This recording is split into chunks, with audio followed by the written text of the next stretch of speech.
Bienvenidos, vamos a comenzar a trabajar con inferencia estadística, mejor dicho, vamos a continuar porque trabajar con inferencia estadística implica lo que ya vieron, que es los modelos de probabilidad nos introducen al estudio de las características aleatorias, de las variables aleatorias, que son necesarias para poder hacer lo que denominamos en estadística inferencia, es decir, para poder dar algún resultado con respecto a una población que no podemos observar basándonos en nuestros datos muestrales. En realidad eso es lo que ustedes tienen que tener bien claro, que hay una población que uno no puede acceder y necesita investigarla. Existe una muestra a la cual podemos acceder y que tenemos todos los datos de los elementos de la muestra y con esa muestra podemos hacer primero un análisis descriptivo, calcular medias, medianas, calcular desvío estándar, coeficiente de variación, percentiles, gráficos, tablas. Todo eso vamos a poder hacer con las medidas descriptivas. Una vez que nosotros tengamos estas medidas descriptivas, que ya hayamos podido describir a los datos, vamos a pasar a una segunda fase de análisis, que es lo que denominamos análisis inferencial. Y para eso es necesario que nosotros tengamos en claro qué es la distribución normal de una variable y cómo a través de el muestreo de una población yo puedo estudiar el comportamiento aleatorio, ahora no ya de la variable de la población, sino de la variable que se genera al muestrear una población. Cuando nosotros tenemos una muestra y sacamos una media, esa media va a variar de acuerdo a las diferentes muestras que los distintos investigadores vayan sacando de esa población. Entonces podríamos decir que hay una distribución de la media que se genera al muestrear, como hay una distribución de otra variable que es la denominada t de student, que también la puedo generar con mi muestra conociendo cuál es el mu de la población, de la cual proviene la muestra. Entonces acá hay dos variables muy importantes, la media aritmética y la t de student. La media aritmética, que dijimos bajo qué condiciones se va a distribuir normalmente, puede ser estandarizada. Y la t de student, que es otra variable que se genera una vez que yo he muestreado una población, la t de student también tiene sus características de comportamiento. Tanto la normal estándar como la t de student son campanulares. Y después pueden revisar ustedes qué otras características tienen. Pero esas son condiciones básicas para poder analizar, llegar a esto que es la inferencia. Entonces, ¿qué es la inferencia? Es decir algo con respecto a una población, con respecto a un parámetro, es decir, con respecto al promedio de los novillos al nacer, con respecto a la materia seca cada hectárea, con respecto a la producción de buffer, con respecto a la resistencia de columnas, con respecto a los diámetros de tornillo, etcétera, etcétera.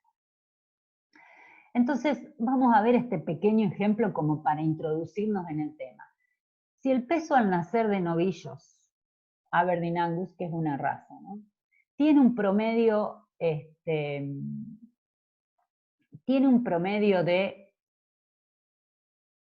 si el peso al nacer de novillos tiene una distribución normal con un promedio de 33 kilos y una varianza de 16 o de un desvío de 16, voy a preferir trabajar con el desvío. Un desvío de 16, un desvío de 4, entonces si se extrae una muestra de 9 novillos y se calcula la media de esa muestra, esa media va a seguir una distribución normal, es decir, va a tener un comportamiento normal con una media mu de 33 igual a la media de la población de la cual proviene esa muestra de 9 novillos y va a tener un desvío estándar de 4 sobre 3. Es decir, un desvío estándar igual al desvío estándar de la variable dividido la raíz de n, que es 4. Entonces, acá están dibujadas las dos distribuciones. Fíjense, esta es la distribución original de la variable peso y esta es la distribución de la variable media calculada con 9 elementos. Esta es la distribución de la variable media muestral. Quiere decir que si un investigador saca una media de una muestra de 9 novillos, tiene una alta probabilidad de que esa media esté muy cercana al valor promedio de la población que desconoce. Por eso el investigador saca una muestra de n elementos, 9, 10, 50 novillos, calcula un promedio, y ese promedio va a ser un promedio que va a tener mucha chance de estar cerca del promedio que quiere investigar. Esa idea es una idea muy lógica y muy estadística. Bueno, entonces, si un investigador saca una media de una muestra de 9 novillos y le da 20, fíjense, esta es la distribución, esta empinada es la distribución de la media aritmética. Significa que si le dio 20, yo puse, estoy en el horno. ¿Por qué? Porque me pasaron mal el dato. Seguramente esta media aritmética, este promedio de 9 novillos, que me da 20, no puede provenir de una población que tiene una media de 30 kilos. 33 kilos, perdón. Entonces, si uno conoce la distribución de la media, le da lugar a uno a tomar ciertas decisiones. A eso quiero llegar, que conocer la distribución de una media aritmética le permite al investigador tomar ciertas decisiones. Y una de las decisiones es esta. Si me da cerca de 33, decir, claro, proviene de una población que tiene un promedio 33. Y si me da cerca de 20, decir, no, creo que no proviene de una población que tenga un promedio de peso al nacer de 33. ¿Por qué? Y porque es muy baja la probabilidad de que ocurra eso. Bueno, esas ideas son fundamentales, que no son tan sencillas. Esas ideas surgen de leer muy bien todo lo que es probabilidad y tratar de entender estos comportamientos en probabilidad. Hay dos cuestiones muy importantes en la inferencia. Una de ellas es la estimación. Yo saco novillos para hacer una estimación de peso al nacer, saco hectáreas para hacer una estimación de producción de materia seca, saco tornillos para hacer una estimación del diámetro promedio. Esa estimación se puede hacer a través de dos maneras. Yo puedo estimar puntualmente algo que desconozco o puedo estimar a través de un intervalo.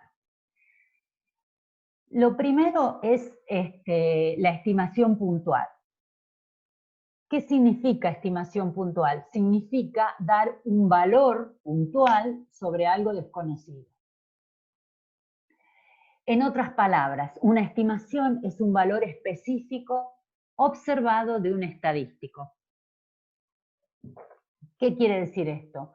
Que si yo desconozco el valor del parámetro, sacando una muestra, puedo obtener a través, por ejemplo, de la media aritmética, que es un estadístico, puedo obtener un valor específico del estadístico que me ayuda a estimar el valor del parámetro. Entonces, hay una estimación puntual que se hace a través de un estadístico. Entonces, hacemos una estimación si tomamos una muestra y calculamos el valor que toma nuestro estimador en esa muestra. Supongamos que deseamos estimar el ingreso medio de las familias de un barrio. Vamos a suponer eso. Queremos estimar el ingreso medio. Entonces, vamos a tomar sacar una muestra y vamos a calcular el ingreso medio muestral. Por lo tanto, vamos a decir que nuestro estimador de la media poblacional va a ser la media muestral. Ese es el estimador. Y la estimación va a ser el valor que nosotros obtengamos de esa media muestral. Entonces, hay un parámetro mu, que es desconocido, promedio poblacional del ingreso medio mensual por hogar. Saco una muestra y sé que el estimador va a ser la media muestral, porque ya se sabe que es el mejor estimador para la media poblacional. Entonces calculo el promedio muestral, que me da 650, y este valor es la estimación de mi promedio,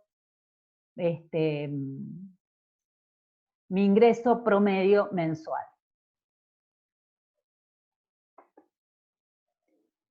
Entonces tenemos la estimación puntual, que es esto que les comenté, y la estimación por intervalos de confianza, que ya lo vamos a ver.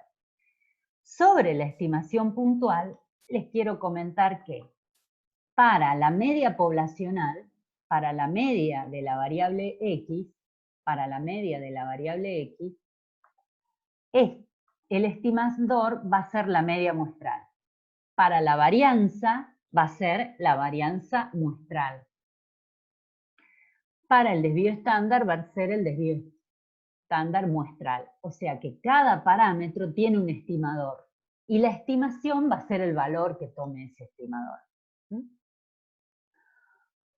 Bueno, hay una serie de propiedades que cumplen los estimadores que no lo vamos a tener en cuenta ahora. Las pueden leer. Hay estimadores que tienen propiedades. O sea, uno podría, por ejemplo, estimar el promedio poblacional a través de la mediana, o bien estimar el promedio poblacional a través de la media aritmética. Está estudiado que la media aritmética, por una serie de propiedades matemáticas que posee y estadísticas, está estudiado que es el mejor estimador. Entonces, un estimador puntual es un estimador que da una estimación específica, un valor específico para algo que desconozco. Hay otra forma de estimar un parámetro, que es no dando un solo valor, sino dar un intervalo, es decir, un límite inferior y un límite superior, que pueda contener a ese valor que yo desconozco. Ese intervalo se denomina intervalo de confianza. ¿Por qué? Porque es un intervalo, vamos a calcular un intervalo, un límite inferior y un límite superior, pero que va a ir acompañado de una cierta confianza o algo así como una cierta probabilidad de que ese intervalo esté encerrando a ese valor desconocido. Hay un valor que yo desconozco en mi población, que es el promedio de ingreso. Bueno, lo puedo estimar a través de una estimación puntual, sacando una muestra y dando el valor de la media aritmética, o lo puedo estimar a través de un intervalo de confianza. Vamos a ver cómo se calcula un intervalo de confianza para un parámetro mu desconocido. Entonces vamos a les voy a comentar primero que ese intervalo de confianza es, como les dije, un intervalo, un valor inferior y un valor superior de un intervalo que va acompañado de un nivel de confianza. Ese nivel de confianza es un valor de probabilidad que está siempre cercano a 1, puede variar desde el 90, 95 y 99%, que es lo primero que va a fijar un investigador. A ver, ¿de cuánto voy a querer mi intervalo de confianza? Obviamente, si yo utilizo una confianza del 90%, el intervalo va a ser de una amplitud más reducida que si fuera del 95, que si fuera del 99. Obviamente, si yo pregunto, a ver, voy a calcular un intervalo de confianza para estimar la altura de mis alumnos. Si yo estimo la altura de mis alumnos con un 90% de confianza, el estimador va a ser un intervalo de confianza que esté a lo mejor entre 155 centímetros y 165 centímetros, ¿sí? Entonces voy a decir que ese intervalo tiene una confianza del 90%. Ahora, si yo quiero una confianza del 99%, el intervalo me va a dar de mayor amplitud. Entonces me va a decir, entre 1,30 m, entre 130 centímetros y 2,10 tiene el 99% de confianza de estar el parámetro desconocido ahí adentro. Entonces es lógico que cuanto más confianza uno quiera, más amplio va a ser el intervalo. Entonces, la única manera de lograr buenos intervalos de poca amplitud, pero con una alta confianza, es teniendo un tamaño de muestra grande. Entonces, primero vamos a fijar la confianza.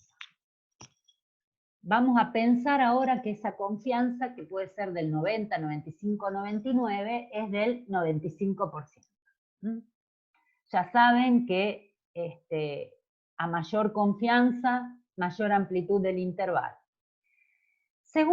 Lo segundo que vamos a hacer es sacar una muestra de tamaño n, una muestra de un determinado tamaño de muestra, y vamos a estimar, vamos a calcular la estimación puntual del parámetro. Si es un promedio, voy a calcular la media.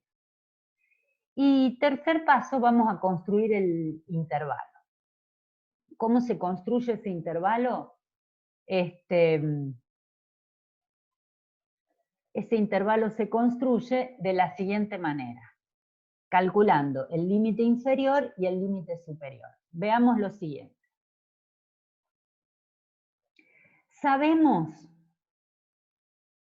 Lo sabemos porque ya todos vimos la distribución de la media. Entonces sabemos que esta variable z se distribuye normal 0,1. Es decir, x media menos mu sobre su sigma es una normal 0,1. Entonces, el intervalo de confianza para mu lo voy a desarrollar a partir de esta expresión. Como esta variable es una variable normal 0,1, la probabilidad de que un z esté entre un valor y otro valor, que yo puedo determinar cuál es ese valor, es igual a 1 menos alfa. Por ejemplo, ustedes pueden buscar en la tabla y saben que la probabilidad de que entre menos 1,96 y 1,96 positivo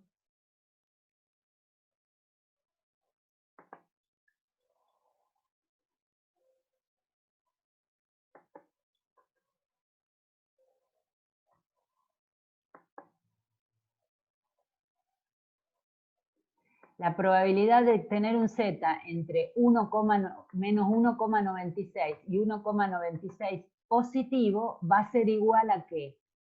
Va a ser igual, eso ya lo deben saber porque lo habrán visto en la práctica, eso es igual a 0,05. Quiere decir, 0,95. Quiere decir que si yo calculo cuál es la probabilidad de que z esté entre estos dos valores, me va a dar 0,95. Eso lo puedo calcular con la tabla normal. Entonces, la probabilidad de que el z, en vez de poner z acá, pongo z esta expresión. La probabilidad de que z esté entre estos dos valores de z es igual a 1 menos alfa. Es decir, de esta expresión despejo el valor mu y me quedan armados dos intervalos. Todo esto corresponde a al límite inferior y todo esto al límite superior del intervalo. Estos valores de z los voy a sacar de la tabla, como vieron acá. O sea que la estimación puntual, o sea que la estimación, perdón, me fui lejos. O sea que la estimación por intervalos de confianza para mu la puedo expresar de esta manera. Al x le resto y le sumo z por sigma sobre raíz de n. A la media le sumo y le resto z por sigma sobre raíz de n. De ahí se obtiene el límite inferior y el límite superior. Obviamente que este cálculo está hecho para comenzar, para iniciar el trabajo con los intervalos de confianza para estimar un parámetro, suponiendo que el sigma fuera conocido. Nada más que para eso. Entonces, tenemos una población, desconocemos el mu, pero sabemos el sigma. Bueno, sacamos una muestra, calculamos la media aritmética, y con esa media aritmética y fijando un nivel de confianza, puedo calcular este intervalo. Fíjense en este ejemplo.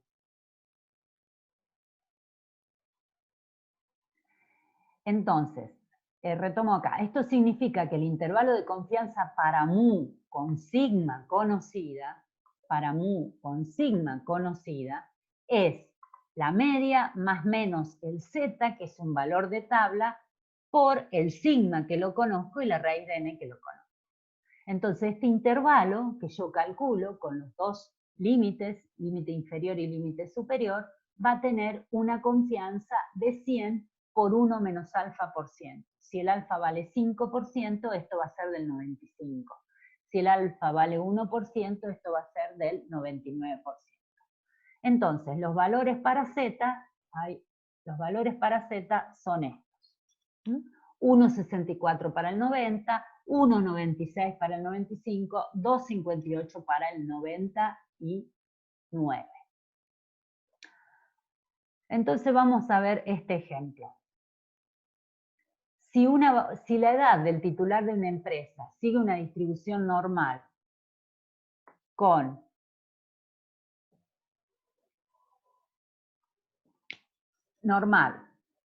aunque no se conozca su promedio poblacional mu, pero sí se conoce la varianza. Vamos a suponer que la edad del titular de una empresa sigue una distribución normal, pero que no se conoce el mu, pero sí se conoce el sigma. Entonces, lo que se desea es dar una estimación del promedio poblacional desconocido. Sacamos una muestra de 25 elementos y con ella calculamos la media aritmética que nos da 45. Entonces ya tenemos una estimación puntual de mu, que es 45. Esa es la estimación puntual.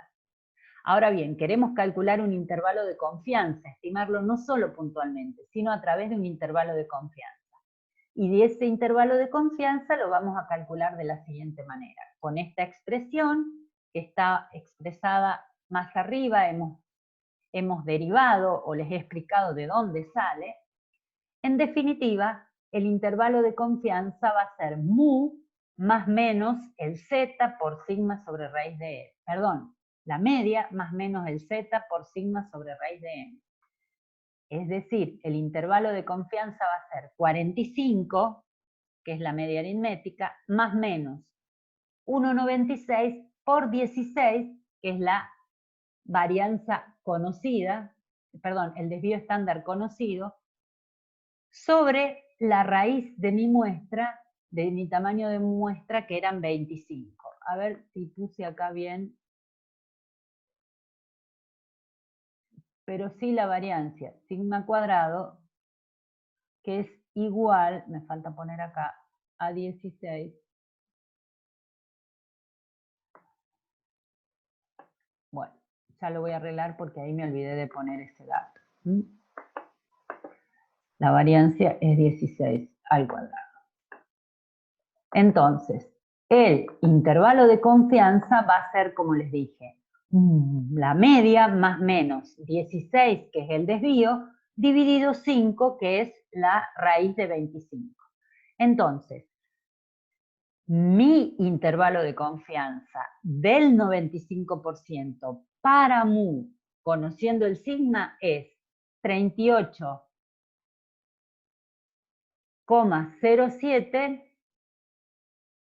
perdón, 38,7 y 51,2 con el 95%.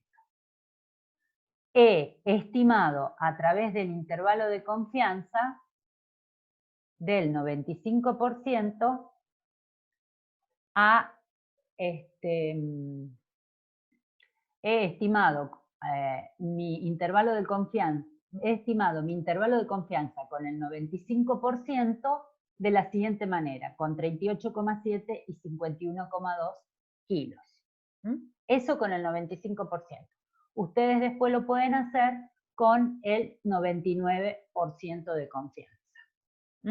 Con el 99% de confianza se los dejo a ustedes para revisar. Bueno, vamos a hacer un paréntesis acá y después vamos a continuar con intervalos de confianza. Vayan pensando cómo hacer el intervalo de confianza